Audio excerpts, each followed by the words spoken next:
Iniciamos el debate en Razón de Estado. Hoy vamos a hablar sobre el proceso de reapertura del país que iniciamos esta semana.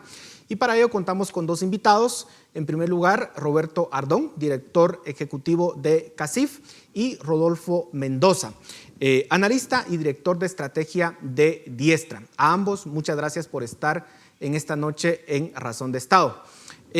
Roberto, quisiera empezar con usted. ¿Cómo ve este proceso de reapertura que fue planteado esta semana, pues con todo el sistema de semáforos? ¿Qué puntos positivos y qué puntos negativos podríamos analizar de esta propuesta? Bueno, muchas gracias, Paul. Primero que nada, creo que hay que analizar el contexto en que se produce esta decisión. Primero, no es una decisión que solo corresponda a Guatemala. El mundo está en un proceso importante de aperturas. Y en el caso de Guatemala hay que recordar que estábamos alcanzando ya un nivel de confinamiento parcial bastante prolongado, si no uno de los más prolongados del planeta en comparación con otros países. Así que ciertamente son decisiones de Estado difíciles, pero que tienen necesariamente que tomarse para, digamos, retomar el curso normal de la sociedad, y particularmente el tema relacionado con los ingresos de las familias y de los trabajadores, que eso es lo que motiva precisamente a la apertura. Entonces, por un lado, consideramos que era importante llegar a este momento. Por el otro, nosotros siempre hemos insistido en que esta apertura debe ser cuidadosa y progresiva, es decir, tenemos que asegurarnos que los ciudadanos todos cumplamos con las normas de bioseguridad y de protección personal, por un lado, que se nos ha insistido desde el mismo mes de marzo y que esa es como nuestra primera frontera de defensa. Y lo segundo, cuando hablamos de progresiva, es porque obviamente también hay actividades que deben ir llevando un proceso, un curso de apertura, y nosotros hemos colaborado en la elaboración de las distintas guías y los protocolos que van a seguir las empresas en este proceso. Así que, por un lado, creo que es una decisión de Estado muy necesaria para poder atender el tema de la economía de los guatemaltecos, pero por el otro, sí que es un reto tanto para los ciudadanos en temas de cuidarse y protegerse, y a las empresas de aplicar estrictamente estas medidas de bioseguridad. ¿Qué podemos decir que pueden ser probablemente desventajas? Obviamente ha habido, digamos, mucha confusión respecto de los umbrales, respecto de los criterios que van a aplicarse de un paso, de un color a otro. Ha habido mucha discusión si los criterios son los correctos o no. Y obviamente para la actividad económica la certeza jurídica es fundamental. Así que yo diría que independientemente de la primera decisión que se tomó, hay todavía una buena discusión alrededor de ciertos elementos de ese proceso de apertura que podemos comentar más adelante. Rodolfo, muchos cuestionan el momento en que se está llevando este proceso de reapertura. Dicen que no es el momento indicado por el comportamiento básicamente de contagios que estamos teniendo. ¿Cuál es su percepción al respecto? Bueno, Guatemala lleva ya 3 semanas o un poco más de haber aplanado la curva a nivel nacional y estamos viendo ya una disminución en los departamentos centrales, sobre todo Guatemala, Zacatepeques y Escuintla.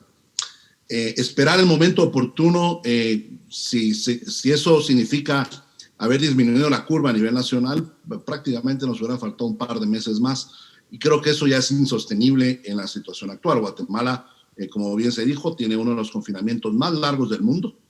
Un confinamiento en Europa duró de 5 a 7 semanas, Guatemala lleva ya más de 18 semanas en eso. Entonces era importante pasar a un siguiente paso. Y lo que hay que entender aquí es que hay 2 estrategias que se pueden seguir al momento de enfrentar un virus. Una es una estrategia de supresión, que es la que buscaba un encierro, ahogar el virus o cortar la cadena de transmisión para superar el pico de contagio y llevar hasta 0 los nuevos contagios. Y hay una estrategia de mitigación que lo que busca es gestionar el crecimiento de los contagios de tal manera que no se ahogue el sistema de salud, en lo que obviamente va avanzando poco a poco. Ambos han sido utilizados en los países. Guatemala ahora escogió la segunda, así que creo que era necesario poderlo hacer ahora, y espero que esto pueda ser llevado bien por nuestras autoridades. Roberto, algunos cuestionan que realmente vaya a registrarse un crecimiento o una recuperación económica con este proceso de reapertura. Los protocolos que se tienen que seguir, no se va a poder tener la operación al máximo. ¿Cómo lo ven ustedes? ¿Realmente consideran que va a haber un proceso de recuperación de la economía o no? Sí, es ciertamente difícil para las empresas, primero reiniciar su proceso de actividad, porque la economía es como un helicóptero. Una vez uno lo apaga, no es tan sencillo volverla a prender. No es simplemente prender un switch y aparecen de nuevo las empresas en actividad. Así que ahí va a haber un proceso, digamos, de transición bastante complicado, que va a demorar el que podamos empezar a ver los números recuperarse. Pero estamos conscientes que hoy este escenario es mejor al que teníamos la semana pasada, donde habían actividades muy importantes del país que estaban prácticamente en cierre y que ya no podían soportar por razones de liquidez y por razones de capital continuar, digamos, cerrados sin tener algún mínimo de actividad económica. Dicho esto, las empresas tienen dos desafíos importantes. La primera es un desafío de razonabilidad económica, es decir, ¿cómo voy a operar yo con las normas restrictivas que hoy el país tiene? Sabiendo que no puedo tener más que un aforo determinado, es decir, un número de personas determinadas en cierto momento, que voy a estar sujeto a que el transporte público todavía tiene limitaciones importantes. Así que las empresas en esto tendrán que hacer, digamos, un poco de matemática respecto de cómo poder reiniciar teniendo por lo menos números que le permitan pagar la planilla y tener, digamos, operación básica con algún nivel de rentabilidad. No es fácil, eso hay que decirlo. Eso es, digamos, lo primero. Y por supuesto, digamos, lo segundo es aplicar innovación, porque hay muchas empresas que están en procesos de transformación, que han apoyado, por ejemplo, el teletrabajo ahí donde se puede. Yo creo que esto es una práctica que ha llegado para quedarse en muchas de las actividades, particularmente, por ejemplo, los servicios profesionales. Así que yo creo que también habrá una combinación de, digamos, del trabajo meramente presencial que tiene limitaciones versus, digamos, el acompañamiento de tecnología para el tema. No es fácil, ciertamente es difícil, tenemos que tratar de conseguir que los números de contagio se logren controlar y permitir que vayamos avanzando en las etapas para que las empresas puedan tener un margen mucho mayor de comodidad para poder realizar su trabajo, siempre, por supuesto, con las medidas de bioseguridad necesarias. Y precisamente con la tasa de contagio quisiera preguntarle, Rodolfo, ¿cómo ve que se va a comportar en los próximos meses? Porque lo que hemos visto es que en los países que han comenzado este proceso de reapertura de la economía, se ha incrementado las tasas de contagio. En Estados Unidos es muy claro, en España también. Entonces, claramente aquí hay unos parámetros de cómo pasar de rojo a naranja y de naranja a amarillo y bueno, los colores, pero la perspectiva sería que comience a incrementarse nuevamente la tasa de contagio en los próximos meses y cuáles serían los escenarios en ese, pues si se cumplen. Bueno, es normal esperar que los contagios crezcan. Los contagios iban a crecer, no importa qué hubiéramos hecho. Si nos hubiéramos quedado en toque de queda y con el pico y placa, igualmente los contagios o los casos hubieran crecido. Seguramente en 2 semanas hubiéramos visto un aumento debido a que los departamentos del noroccidente y los departamentos de oriente están viniendo al alza.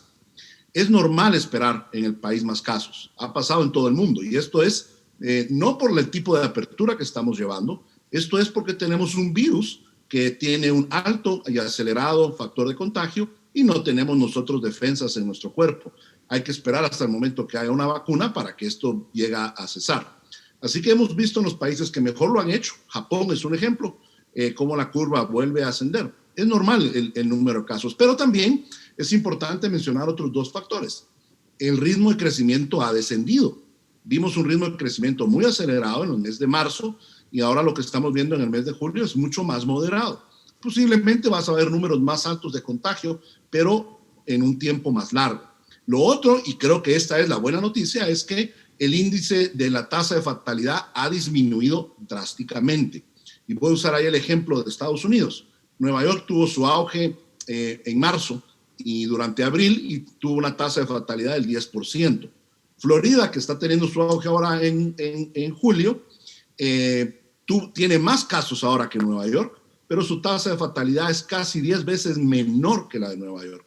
Y la razón de eso es que estamos teniendo mejores protocolos de medicina, se están usando mejores tratamientos y hay mucha más experiencia, además de que hay una atención primaria ahora mucho más fortalecida en cada uno de los países. Entonces, si bien es cierto, podemos ver que van a crecer los casos, también es cierto que podemos ver que van a crecer a un ritmo más lento de lo que vimos en un inicio y que su impacto en vidas humanas será mucho menor. Y creo que es ahí donde las autoridades de salud deben poderse enfocar, es mejorar, fortalecer, robustecer nuestro sistema primario de salud, que significa prácticamente el rastreo de contactos, hacer más pruebas, encontrar a las personas contagiadas, darle la atención de inmediata, no esperar que lleguen a un hospital ya graves, sino darles algún tipo de kit médico para poderse tratar. Eso ha resultado ser muy efectivo y ha descendido no solamente la tasa de fatalidad, sino también ha descendido la ocupación hospitalaria en cada uno de los países que lo han aplicado. Bueno, y en ese sentido, hay un cuestionamiento y es que básicamente el Estado de Guatemala no tiene la capacidad de poder supervisar los protocolos que se están básicamente proponiendo. ¿Cómo garantizar que las empresas, tanto las empresas de todos los sectores industriales, de comercio, de agricultura, pero también, por ejemplo, el transporte público va a cumplir con estos lineamientos que han sido puestos por el gobierno? Roberto, ¿cuál es su opinión al respecto? Sí, muchas gracias, Paul. Primero solo quisiera añadir algo a lo que bien ha mencionado Rodolfo. Y es que muchas veces las comparaciones también son complicadas porque en muchos países donde se han visto rebrotes importantes, también son países donde, por ejemplo, no se ha exigido la obligatoriedad del uso de mascarilla. Lo que uno ve son lugares públicos muy concurridos donde nadie está usando mascarilla y eso obviamente tiene un factor de posibilidad de contagio muy superior a sociedades en donde hay una obligatoriedad de tomar esas medidas de seguridad que son la primera barrera, digamos, de acceso a la enfermedad a nuestro sistema respiratorio. Entonces, quería agregar este elemento porque creo que se ha tomado la decisión acá de que tenemos que continuar con esas medidas de bioseguridad obligadas para los ciudadanos. Dicho eso, en el tema de los protocolos, nosotros hemos hecho varias iniciativas. La primera era ayudar a trabajar con la administración pública para que todos los sectores del país que van desde industrias hasta servicios como los gimnasios, contaran con protocolos adecuados. Y cuando digo protocolos adecuados, es protocolos que se adapten a la situación, condición y particularidad de cada actividad, porque no es lo mismo tener una actividad, digamos, de línea de producción que un servicio como puede ser, por ejemplo, un restaurante. Entonces, la primera tarea era ayudar a hacer estos matices para que cada actividad tenga su propia definición de protecciones adecuadas. Eso es lo primero. Lo segundo es la labor de divulgación que tienen que hacer las cámaras. En esto hay un compromiso formal del CACIF y de todas sus organizaciones para que las empresas conozcan estos protocolos y no solo los protocolos, sino las normas de seguridad que ha publicado el gobierno. Hay dos disposiciones que son importantes en relación a salud y seguridad ocupacional que los empresarios deben conocer.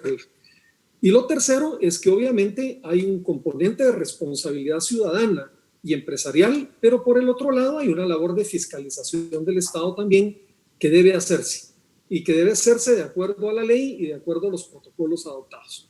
También estamos en el esfuerzo de que esto pueda hacerse de la mejor manera posible.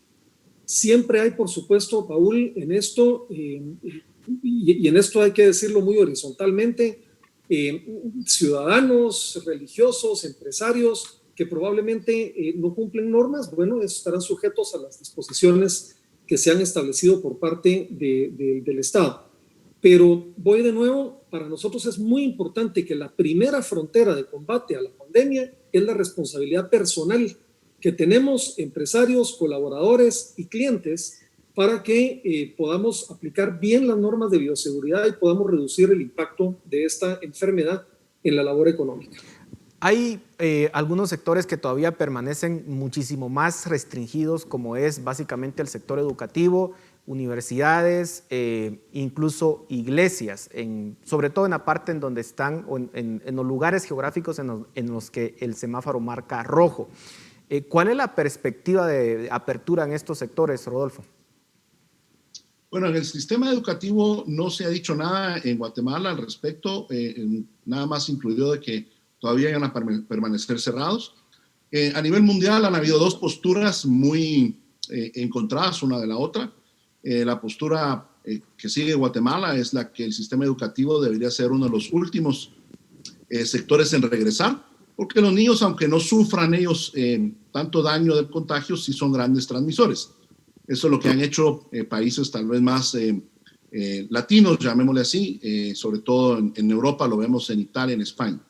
Y hay una segunda postura, que es la que dice que los niños no solo no se contagian, si lo puedes ver al ver las gráficas de las edades de personas contagiadas, se contagian muy poco y transmiten muy poco. Y esa es la postura que ha seguido países como Alemania, como Austria, Dinamarca, Suecia, y que ha querido seguir Trump en Estados Unidos. Y esto es lo que promulga, es que las escuelas deberían ser lo primero en regresar porque permiten la reactivación económica. En el caso de las iglesias, sí hubo un pronunciamiento de los indicadores en Guatemala y ha sido una de las actividades más restringidas de todas las que han permitido. De hecho, es la única a la cual le pusieron una limitación de tiempo, no en el color naranja o el color rojo, sino en el color verde. En el color verde le han puesto una restricción de 30 minutos máximo a las actividades religiosas. Yo creo que eso va a sufrir un ajuste seguramente porque no hace sentido, digamos, a los parámetros internacionales. No hay países donde se haya puesto eso anteriormente, ni tampoco hace sentido lógico o sensato. Por ejemplo, una ceremonia de matrimonio en color verde, estamos hablando, no puede durar más de 30 minutos, pero si se hace una celebración, una fiesta de esa misma boda, esa fiesta en un lugar cerrado no va a tener limitación de tiempo. Entonces no hace sentido este tipo de cosas y creo que ya ha habido, digamos, un pronunciamiento, una denuncia de esto y seguramente será revisado y será ajustado para permitir la actividad de la iglesia, que en un país como el nuestro sí es una actividad esencial para la gran mayoría de guatemaltecos. Se nos está terminando el tiempo y quisiera hacer este planteamiento, Roberto, y es que posiblemente, como muy bien se planteaba, vamos a tener un incremento en casos, en el nivel de contagio en los próximos meses, y sin duda alguna un escenario posible es que se quiera dar marcha atrás con todo este proceso de reapertura. ¿Cómo lo verían ustedes? Sí, nosotros siempre hemos dicho que dar marcha atrás tiene un costo tremendo para la sociedad y para la economía del país. No está contemplado en el esquema y en la hoja de ruta que ha planteado el Ejecutivo de momento, que hemos arrancado en rojo en una buena parte de los departamentos del país, el que haya, digamos, una regresión a una fase diferente. Lo que yo pienso es que esto recuerda la responsabilidad que también tiene el Estado de hacer su parte, porque ya se ha dicho aquí la importancia de la atención primaria. Hay un esfuerzo que se está coordinando con algunas municipalidades para poder hacer una estrategia de llegar a las distintas comunidades para identificar los casos, para darles trazabilidad, para darles atención en el lugar y evitar que esto vaya a representarle una sobrecarga o satura al Sistema Nacional de Salud Pública. Yo creo que esto es muy importante. Y lo segundo es la parte de la ejecución de gasto, porque estamos, bueno, ya casi 5 meses de pandemia y la ejecución en los gastos de salud ha sido, digamos, muy precaria. Y yo creo que este es el momento en el que hay una reflexión importante que hacer precisamente para poder apuntalar y apoyar al sistema hospitalario si es que estos repuntes se van a producir. Así que, por un lado, yo creo que esto sería de veras retroceder enormemente, pero también por el otro lado, sabiendo que puede haber un repunte, yo creo que hay una responsabilidad del Estado también de poder fortalecer el sistema hospitalario y la estrategia de atención al tema, para permitir que las personas puedan sobrellevar, digamos, la enfermedad en sus recintos domiciliarios con la atención debida médica, sin saturar el sistema de salud y sin poner en riesgo su salud. Bueno, se nos terminó el tiempo. A ambos, muchísimas gracias por sus comentarios. A ustedes en casa, muchísimas gracias por su atención. Nos vemos la próxima semana.